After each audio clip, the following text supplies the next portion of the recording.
उसका कल्याण सहज हो जाता है। 3 प्रकार के ऋण बताए सुखदेव ने राजा परीक्षित को। पहला ऋण बताया देव ऋण, सूर्य चंद्रमा पृथ्वी आकाश जिससे शरीर बना है, इनको साइंस के लोग इनको देवता नहीं मानते।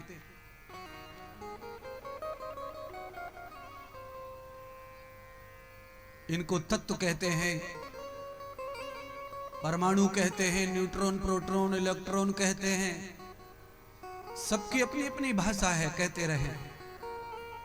हम इलेक्ट्रॉन न्यूट्रॉन प्रोटॉन को भी मानते हैं और हम तत्व को भी मानते हैं। गोस्वामी जी ने रामायण में ये बात तत्व वाली लिखी हुई है। क्षिपजल पावक गगन समीरा, पंच तत्व मिल बनहु शरीरा। जिन तत्वों से शरीर का निर्माण हुआ है, उन देवताओं का ऋण है, वो चुकना चाहिए। तो कैसे चुकेगा? तो कहा इन 5 तत्वों को तेज प्रदान करो मनुष्य होकर। सूर्य को तेज प्रदान करो, जल को तेज, पृथ्वी को तेज, वायु को तेज प्रदान करो। सूर्य तो पहले से ही आग का गोला है और उसको और तेज क्या देना? तो आग का गोला होके भी सूर्य अगर कार्यरत है तो वो अशुद्ध भी होता है। उसकी शुद्धि रखना ही उससे उऋण होना है, ऋण चुकाना है। कैसे? तो कहा अग्नये स्वाहा प्रजापतये स्वाहा, वाचो देवता पृथ्वी देवता। ये जो विष्णु यज्ञ हो रहा है, इस यज्ञ से निकलने वाला जो ऑक्सीजन है, उस ऑक्सीजन से प्रकृति में हाइड्रोजन कन्वर्ट होता है और हाइड्रोजन कन्वर्ट होने से अग्नि जल वायु पृथ्वी इनको तेज प्राप्त होता है। इससे मानव का ऋण चुकता है देवताओं का। ये साइंस की बात भी बता दी मैंने पूजा पाठ में। ये अग्नि में स्वाह स्वाह जो हो रहा है, धतु जलाई जा रही है, ये व्यर्थ नहीं है। इससे 200-300 किलोमीटर का जो ओजोन पवित्र हो जाएगा। बादलों के जो छिद्र रुझ जाते हैं, ब्लॉक हो जाते हैं, ऐसे अखंड यज्ञ जब चलते हैं तो बादलों के जो ओजोन है वो खुल जाते हैं। उनके छिद्र जो ब्लॉकेज हैं वो खुल जाते हैं, पिघल जाते हैं। और बादल जब पिघलते हैं, कार्बन डाइऑक्साइड जब पिघलता है ऑक्सीजन के प्रताप से,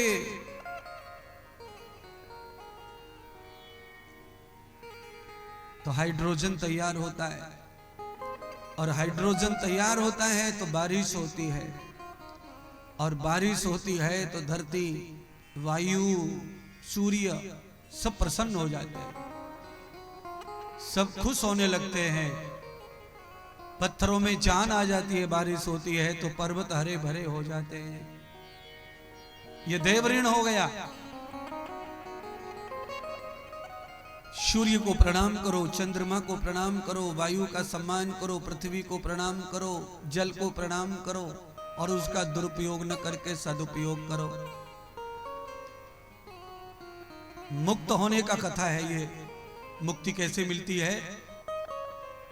तो मुक्ति मिलने का साधारण उपाय है,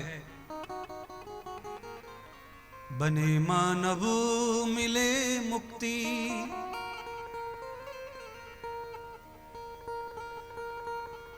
ये फूल का जो गमला है अगर उठा दिया जाए तो डायरेक्शन बढ़िया हो जाए, लोग टेढ़े हो के देख रहे मुझको। मैं चाहता हूं कि आंखों में आंखें डाल के कथा हो।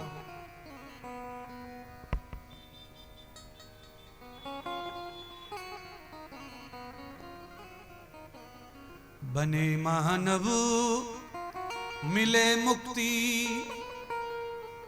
ये जीवन मोक्ष पाने का। ऋण हो धर्म के ऋण से, सफल जीवन बना लाए। संसार में आने का मतलब है जीवन को सफल करने के लिए मानव का चोला मिला है। नहीं तो भैंस बनना अच्छा था, गधा घोड़ा बनना अच्छा था।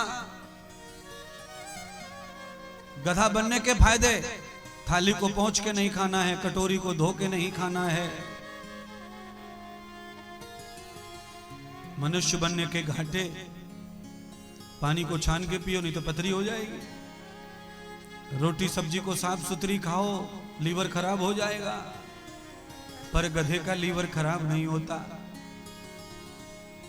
इलाज सारी दुनिया में सबके लिए बनाए हैं, पर गधे को डॉक्टर कम से कम इलाज करता है।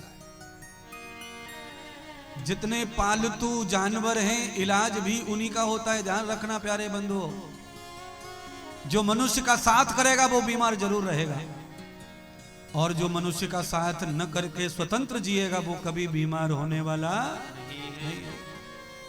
जंगल में जानवर रहते हैं और वही जानवर घर पर भी रहता है। कई लोग कुत्ता पालते हैं, गाय पालते हैं, भैंस पालते हैं, बीमार बने रहते हमेशा। गाय बीमार, भैंस बीमार, कुत्ता बीमार, और वही गैया अपार बल लेकर जंगल में घूम रही अकेली। वन गाय कहते हैं उसी को। ताकत भी ज्यादा, तेज भी ज्यादा, सुंदरता भी ज्यादा। क्यों? उसका जीवन वही है। मनुष्य ने स्वार्थ के लिए इन सब चीजों को अपने अधीन कर लिया है, इसीलिए वो बीमार पड़े हैं। यावते तनूनाम। बंधुओं, ये ऐसी भागवत सुन रहे हो कि दुनिया में ये कहीं नहीं मिलेगी सुनने को। विज्ञान के साथ कथा सुनाई जा रही है, जीवन के लिए कथा सुनाई जा रही है। केवल कथा सुनो और पुण्य से घर भरो, ऐसी कथा नहीं है ये। पुण्य तो इसका होगा ही होगा तुम्हारे लिए, पर जीवन में बदलाव अगर 7 दिन में नहीं आया तो क्या मतलब है कथा करने का और महात्मा को बुलाने का। जीवन में परिवर्तन चाहिए, जीवन में नयापन चाहिए, जीवन में जवानी चाहिए, जीवन में सामर्थ्य चाहिए, जीवन में सुंदरता चाहिए। पुण्य का फल भी भोगने के लिए स्वस्थ शरीर चाहिए। अरबोपति पड़े हैं, 15 से 20 गोली खानी पड़ती है दिन में। अरबपति को रात को मुट्ठी भर के, सवेरे उठ के मुट्ठी भर के, भूखे पेट, खाली पेट, भूखे पेट, जिंदा पेट, भरे पेट, गोलियां ठूसते रहते हैं।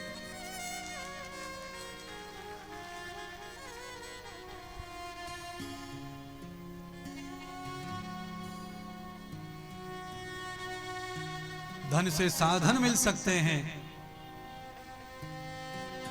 धन से रोटी खरीदी जा सकती है, पर धन से भूख खरीदी जा सकती नहीं है। धन से सुविधाएं बनाई जा सकती हैं बंधुओं, पर धन से चैन नहीं खरीदा जा सकता, शांति नहीं खरीदी जा सकती। धन से बिस्तर मिल जाए, धन से बिस्तर मिल जाए, पर नींद को तरसत नैना। किसी किसी को कांटों पे चलकर आए दिल में चैना।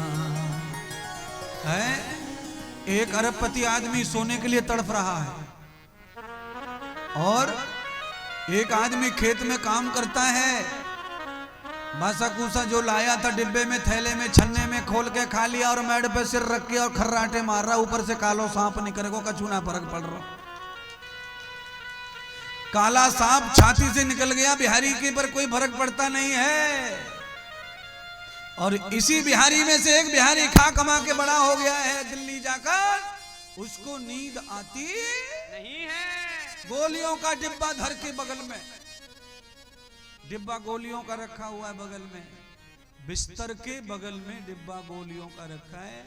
और एक बहुत महंगा 3 लाख रुपए का डाइनिंग टेबल मंगाया गया है, पैसे वाले हैं ना, दिल्ली में रहते, मामला जम गया ठेकेदारी कर करके, 3 लाख का डाइनिंग टेबल, 3 लाख का, उस पे बढ़िया बढ़िया आइटम रखे रहते थे। अब उस डाइनिंग टेबल पे 3 डिब्बे रखे दवा के, मम्मी का डिब्बा अलग, पापा का अलग, बड़ी बहू का अलग, बड़े बेटे का अलग, 4 डिब्बे डाइनिंग टेबल पर रखे। कहीं पर भी काजू बादाम दिखाई देते नहीं है। डॉक्टर ने खोल के ना लिख दिया है पर्ची पे कि बादाम खाया और तू मरा। क्यों? बादाम में कोलेस्ट्रॉल होता है, ऑयल होता है, ऑयली वस्तु मत खाना, मर जाएगा। तेरी छाती की नलियों में ऑयल ऑयल घूम रहा है, और जिसकी छाती में ऑयल ज्यादा हो जाता है उसके शरीर की चाल धीमी धीमी पड़ जाती है। जो धीरे धीरे चलते हैं ना, 60-65 में आके बिल्कुल धक्का मार हो रहे, उनकी छाती में ऑयल घुस गया है। क्या घुस गया है? ऑयल। ऑयल। और होना छाती में क्या चाहिए ज्यादा? रक्त होना चाहिए, खून। कैसा खून होना चाहिए? गंगा जल से भी पवित्र, पानी से भी पतला। जितना छाती में पवित्र और पतला खून घूमेगा, आदमी उतना चटक मटक से जिएगा। और खून जैसे जैसे गाढ़ा होता है, आदमी की चटक मटक धीमी पड़ने लग जाती है। कई लोग तो ऐसे चलते हैं जैसे मानो कभी चलना सीखा ही नहीं है। जवानी में उड़ते थे, पर समय ऐसा आ गया, शरीर ऐसा हो गया कि अब चलने देता नहीं, कुछ करने देता नहीं। तो महात्मा इंद्रदेव वैद्यकीय कर्म करते हैं, बीमारियों का भी खात्मा करते। पढ़ाई लिखाई की है तो बचा नहीं आए पूरी तरह से तुमको। केवल कथा सुना के चले जाएंगे तुम्हारी झोली में पुण्य डालकर, पर पुण्यों को भोगने के लिए जिंदा भी तो रहना चाहिए ना। अगर जीवित ही नहीं रहोगे तो पुण्यों को कैसे भोगोगे? नस्तम भोगम पुण्यम कृतम पापम विनश्यति तथैव। पापों का नाश करना है और पुण्यों को भोगना है, तो ही पुण्य करने का मजा है। पुण्य भोगना ही नहीं तो जमा कर करके क्या करेंगे? पुण्य। पुण्य के बदले क्या मिलेगा? बार बार जन्म मिलेगा बस। और जन्म अच्छा नहीं होता लेना, मलमूत्र से ही पैदा होना है, मलमूत्र से ही पैदा होना है।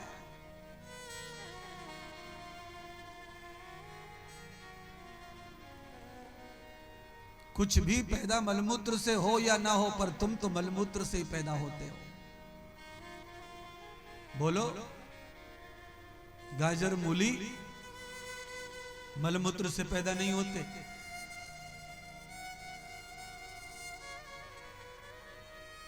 आम पपीते मलमूत्र से पैदा नहीं होते, पर तुम मलमूत्र के डिब्बे में पड़े रहते हो 9 महीने 10 महीने। उससे बाहर निकलते हो, निला धुला कर कपड़ा पहना के राजकुमार नाम रख देते, राजा बाबू राजा बाबू राजा बाबू। बिहार में लोग बच्चों को बाबू बोलते ज्यादा, बाबू बाबू।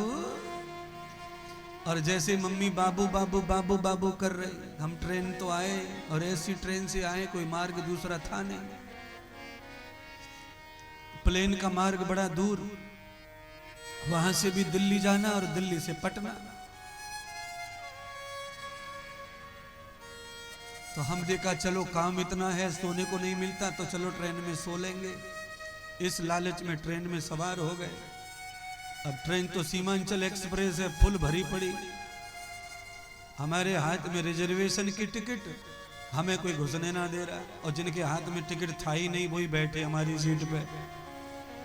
बोलो, सब दिल्ली से चढ़े महाराज, बोरे, प्लास्टिक का बोरा, यूरिया का बोरा, न जाने क्या खरीद के ला रहे बिहार के लोग वहां से, दिल्ली से बोरियां कट्टे भरे पड़े महाराज। और एक मम्मी हमारी आगे वाली सीट पे 3 साल को बाबू, और मम्मी का प्यार उमड़े, बाबू बाबू करे। और बाबू बाबू करके जैसे मुंह पे मुंह धर के पप्पी सी लेने वाली थी, बाबू की नाक में से अचानक गुब्बारों से निकले हो, तो मम्मी एकदम बबक गई। बाबू के मुंह से यहां से कुबकुल्ला सा निकला, दमक। तो मैंने कहा ये बाबू कुछ काम का नहीं है, मलमूत्र से पैदा हुआ है और अंदर भी मलमूत्र ही भरा हुआ है। जिस छिद्र से देखो वहीं से गंदगी ही गंदगी निकलती है। हर छिद्र में गंदगी समाई है तुम्हारे बंधु हो, और इतनी गंदगी होके भी तुम्हारा कल्याण होना है तो कैसे होगा? बोलिए। सवेरे जीभ साफ करो, गंदगी, नाक साफ करो, गंदगी, कान में रुई डालो, सफेद डालते हैं काली होके निकलती है, और उसके बाद भी इतरा रहे, मरे जा रहे हैं, फटे जा रहे हैं। हम हैं गब्बर सिंह, हम हैं फलाने सिंह, हम हैं ढिकाने सिंह। अबे सिंह हो गए कि तुम खाओगे सिंह के बच्चों। तुम पहले गुटका तो छोड़ो, तब तुम्हें तुमको शेर सिंह समझू। गुटका ने तुम्हें खींच के पकड़ रखा है और तुम सिंह सिंह सिंह सिंह बन रहे हो। गुटका तक तुमसे छूटता नहीं, तुम माया को क्या छोड़ोगे, प्रपंच को क्या छोड़ोगे। दारू छोड़ नहीं पाए, मछली को छोड़ नहीं पाए, है क्या बताऊं महाराज। जिस स्टेशन पर मैं उतरा उसका नाम छबनिया जल, कौन सा स्टेशन था वो? जो आप समझ गए वही ठीक है। उस स्टेशन से आगे वाले स्टेशन पे उतरना था। एक लड़का लड़की को नया नया ही हुआ था शायद लव, तो पूरी रात निकम्मों ने सोने नहीं दिया मुझको। ताजा प्यार हुआ था, बिल्कुल नई जोड़ी लग रही थी। पूरी रात भर खाते बोलते खाते बोलते, अरे भैया मिलके तुम्हारा नया नया प्यार है। मैंने कि मेरो भी नयो नयो प्यार है बिहार के लोगों से, मुझे तो सोने दो, कम से कम मुझे वहां जाके काम करना है।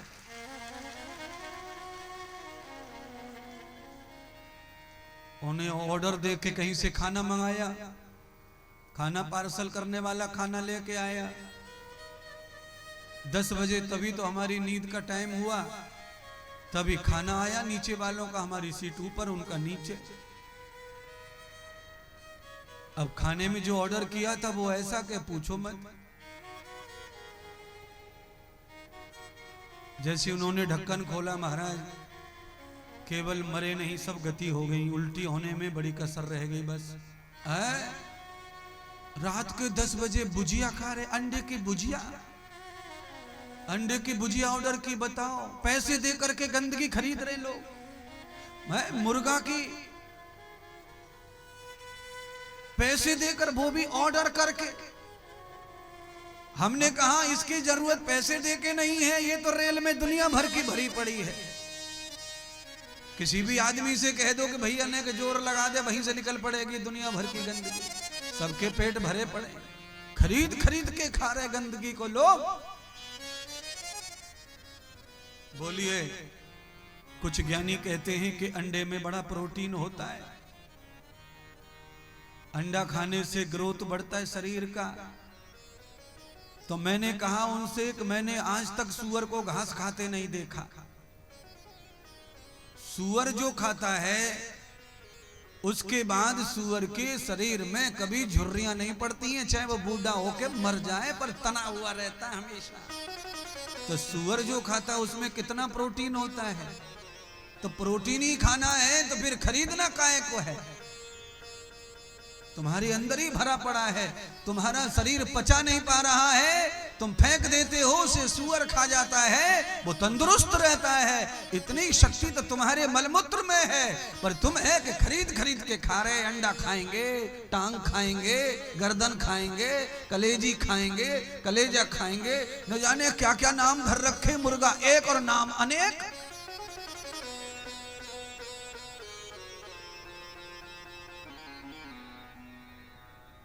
अंग्रेजी में एक बीमारी आई थी, चेहरे पर फुंसी फुंसी सी हो जाती थी। उस बीमारी का नाम है चिकन पॉक्स। अच्छा, लोग मुर्गे के शरीर में से भी अलग से नाम रख दिया है, चिकन। अब बताओ क्या करें, समझाते समझाते थके जा रहे हैं महाराज। सुनिए, रिकॉर्ड यह है कि मुझे पूरे 36 वर्ष हो गए कथा करते करते। इतने साल में तो लोगों की कथा बंद भी हो जाती है, महात्मा संतों की, आचार्यों की।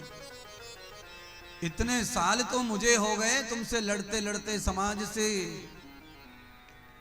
अरे पैसा डाल रहे हो, पवित्र कमाई, मेहनत की कमाई डाल रहे हो, खर्चा कर रहे हो, तो ऐसा कुछ कहो जिससे चेहरे पर नूर आए, जिससे बुद्धि में अकल आए, जिससे दिल में दिमाग में खून पवित्र जाए।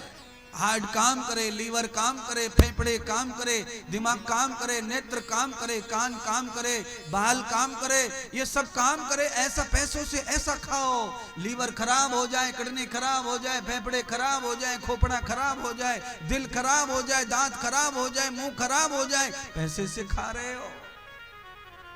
गुटखा खाने वाले से कहो कि आ करना भैया, आ करना, रसगुल्ला तेरे मुंह में डालना, जरा आ करो। गुटखा खाने वाला आ कर दे तो ऐसा लगता है कि 20 साल से लेट्रीन का जो पात्र है वो साफ किया नहीं है। अब फिनाइल डालो, केमिकल डालो तो भी साफ ना होना महाराज। अब मुंह बदलवाना थोड़ी पड़ता है। अरे 20 साल की उम्र में तुम्हारे दांतों में दूध जैसी चमक, जीभा हो रही गुलाब कलर की, कैसे बदल गया सारा चेहरा। इस गलती को इसी वक्त छोड़ दो, आगे चल के पछताना पड़ेगा, रोना पड़ेगा, तरसना पड़ेगा। चेहरा डॉक्टर आधा काट के फेंक देते हैं, एक गाल रह जाता है और दिखाने के लायक नहीं रहता, मुंह बांध के घूमना पड़ता है। इसीलिए महात्मा की बात को स्वीकार कर लो। तुम्हारे को बचाने वाला महात्मा आया है, केवल कथा सुनाने वाला महात्मा नहीं आया है। जिंदगी देने के लिए आया हूं।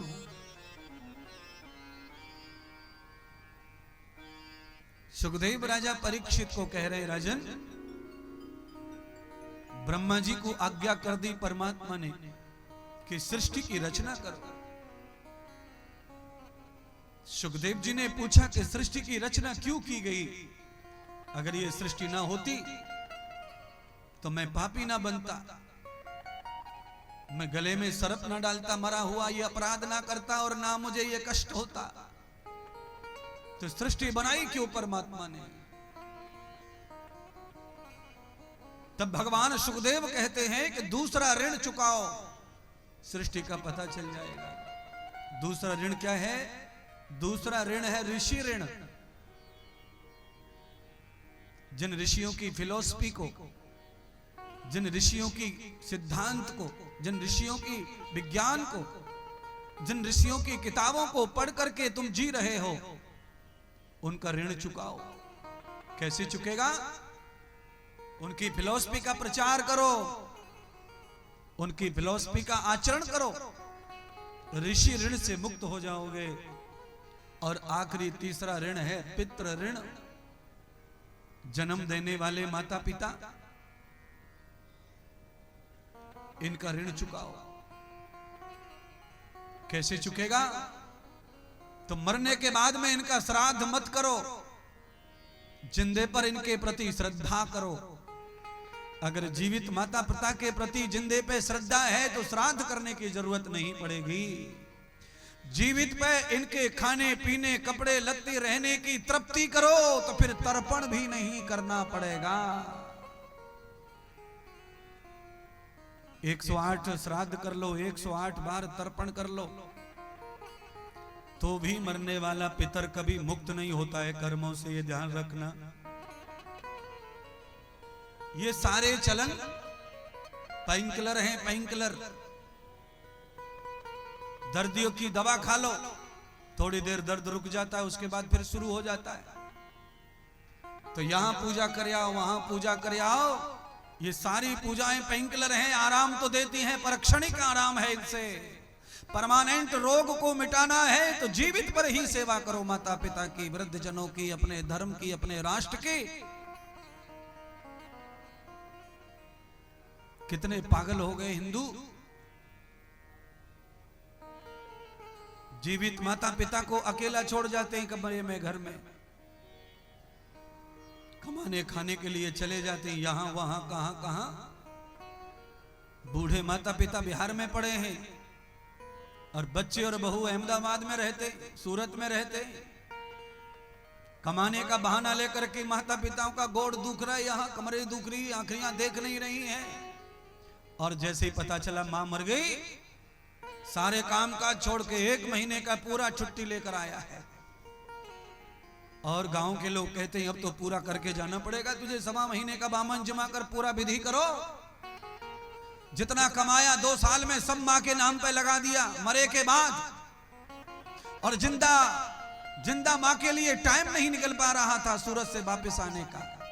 और मरने के बाद में अलग अलग आइटम फोटो मड़वा के लाया मां का, कुर्सी पर रख दिया फोटो, दिया जला दिया, फूल माला लाया ताजा, फूल माला चढ़ा दी। आज फलाना जमूंगा, आज ये पूजा होगी, कल वो पूजा होगी, परसों वो पूजा होगी, गरुड़ पुराण सुनूंगा, गीता सुनूंगा। अरे ये गरुड़ पुराण और ये गीता जिंदे पर माता को सुना दी होती तो तेरा ऋण उतर गया होता। अब मरने के बाद में फोटू को गरुड़ पुराण सुनाने से कुछ होने वाला नहीं है।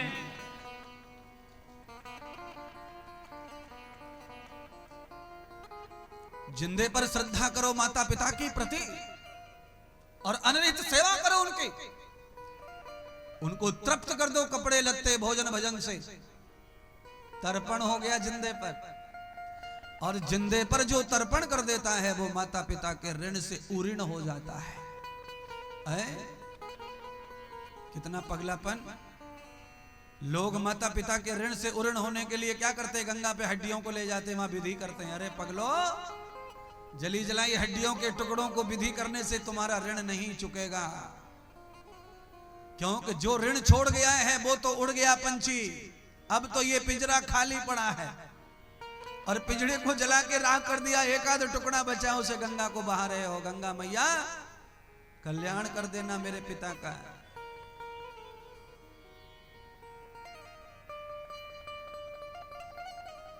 पिता का कल्याण कभी नहीं होगा। क्यों नहीं होगा? गंगा मैया इस काम के लिए नहीं है। गंगा मैया जीवित को पवित्र करती है, जीवित को अध्वीर गात्राणि शुद्ध्यन्ति। अगर आप जीवित पर गंगा में स्नान करेंगे तो तुम्हारे चर्म को शुद्ध कर देगी, चमड़ी को।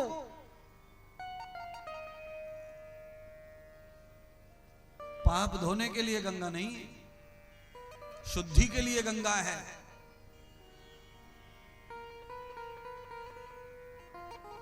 और मरने के बाद तो गंगा का काम समाप्त हो जाता है, क्योंकि भीष्म की कथा सुनी थी परसों। भीष्म ने मरने से पहले गंगा पी, और हम लोग क्या करते हैं, मरे मराए में डालते हैं गंगा। इसके मुंह में गंगा जल डालो, मंत्र बोलते पंडित जी, तुलसी का पत्ता डालो, 1 चम्मच गाय का घी डालो,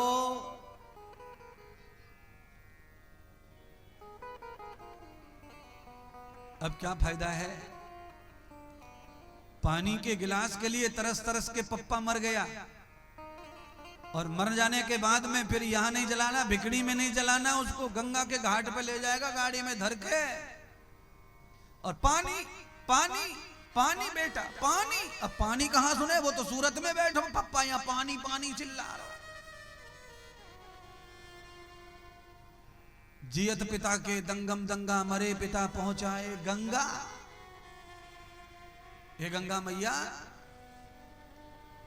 मेरे पिता का उद्धार कर दो।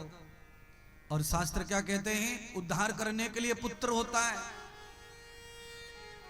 पितरों को उतारने के लिए पुनीत कर्मों से, पवित्र कर्मों से, यज्ञ से, अनुष्ठान से, सेवा से उऋण होकर के माता पिता को तार देता है पुत्र। इसलिए हे परीक्षित, इन 3 ऋणों से तुम मुक्त हो जाओगे, उसी दिन तुम्हें मुक्ति प्राप्त हो जाएगी। संसार की रचना क्यों की परमात्मा ने, ये ख्याल तुम्हारे दिल में आया है ना, तो सुनो। संसार की रचना परमात्मा को इसलिए करनी पड़ती है कि जीव अपने कर्म का फल संसार में ही भोगता है, और सृष्टि में कोई स्थान नहीं ऐसा जहां जीव अपने कर्म का फल भोग सके। इसलिए प्रलय के बाद में जीव अपने कर्मों के फल को लेकर के परमात्मा की नाभि में बैठ जाता है। गर्भ में हिरण्य गर्भ समवर्तताग्रे भूतस्य जाता। और जब समय आता है तो ब्रह्मा जी के द्वारा सृष्टि को फिर से पैदा कर दिया जाता है, तो अपने अपने कर्मों का अच्छा बुरा फल लेके सब पैदा हो जाते हैं और इसी सृष्टि पर वो अच्छे बुरे कर्मों का फल भोगते हैं।